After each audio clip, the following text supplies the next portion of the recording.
Hey everyone, how's it going? Hopefully good. In the background I have some Scout, I think, while I tell a story from my job. It's not very often that I have stories to tell. It's not like this one is particularly good, I just wanted to share it. This was a few months ago.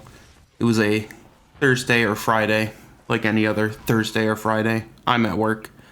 But this wasn't like any other Thursday or Friday, because in a couple days it would be Mother's Day. So there were a lot of people in the store. I work retail, by the way. So in my retail store, there are mobs of people trying to get last minute Mother's Day gifts. Now I, being the good son that I am, also forgot to get my mother something for Mother's Day. So I decided I would get something really quick. So as I'm walking towards the self-checkout with my 2 items, I see how long the line is, and I figured that was typical. I figured that was gonna happen. Now as I get closer to the front, I notice there are 4 women with carts towering higher than Mount Olympus. I don't know why they were in the self-checkout. Normally it is 15 items or less, but something must have happened to the sign that day that allowed them passage. Now next to all 4 of them was a child, about 3 to 4 years old. I don't know how the stars aligned for this to happen, how all 4 of them were in line next to each other. I don't know if they were a brigade. I don't know if this was planned. I don't know if this was a challenge sent to test my mental health. I'm not sure.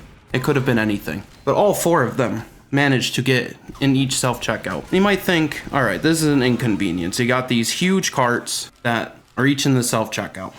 It's unfortunate. Oh well. Unfortunately, the first lady in the front looks at her child and looks back at the machine. And I think you can make the connection. But the child starts scanning every item in the cart. You might just think, yes, that machine is broken. That one is gone. It's a fallen soldier. Unfortunately, you'll just have to deal with it. There are still 3. But as you might have made the connection, all 3 of the other mothers looked forward. And everybody in line also looked forward. At all of them looking forward. And we all knew what was going to happen. And I'm sure you can make the connection of what happened next. All of them decided to have their 3-year-olds scan every item in the carts. Everybody in line groaned. Everybody in line sighed. I didn't hear it, but I know that it happened. So we all waited. Hours passed. They were still scanning. 3 casualties. It was horrible. The worst day in retail history, and I was there to witness it. Now you might think that was the end, and so did I. I didn't use the self-checkout for 2 months. I didn't buy anything at that store. I knew that I couldn't. But about a week ago, I had a change of heart, and I said, it'll be fine. So I wait in line. It's a little longer than normal, but nothing that bad. When I get to the front, I see it. I see a woman going to the self-checkout with a child. A huge cart. The child starts scanning everything. Emotions start flooding into my brain. I didn't know how to handle myself. I fell. The bystanders looked in horror as an ambulance approached. I don't know.